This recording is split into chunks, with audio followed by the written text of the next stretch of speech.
When loan officers come to me and they're a few points short, or they need to pull up the score a little bit, this is the secret, okay?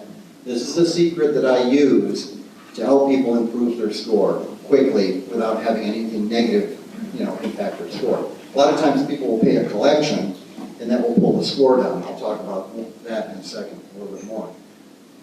So if the balance to high credit, so if the high credit's $1,000 and the balance is $1,100, that is almost like a collection. That is really pulling the score down, okay?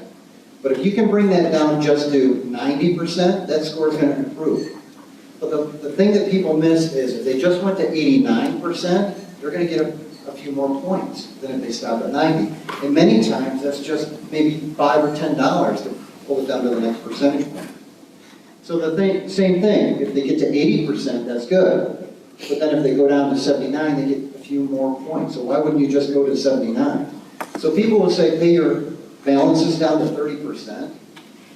Don't understand the scoring model, because if they went to 29%, they get more points. So that's what the credit doctors are telling me, right? 50%, 30%, no. It's 29, 19, 5 to 9% is the best. Now, I wanted to get a perfect credit score. That's my goal in life. Weird, I know. Most people want other things. I want a perfect credit score. So I figured, I know how to do it. I'll just pay down my credit card lower than zero. So I'll have a credit balance on there, right? That's got to be good, right? No. My score actually went down. And the reason it went down is because FICO looks at it like I'm not using that credit card anymore. Even though there's a credit balance on it, it still counts at 0. So you don't want to have your credit cards at 0. You want to have them at 5 to 9%. Any questions on that? Did you ever care about that before in your life till now? Are you saying that you paid it off monthly? Is that?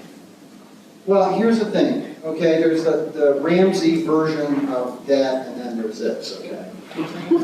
This is, you want to get the best score possible. So I'm telling you to pay your revolving balances down to 5 to 9%.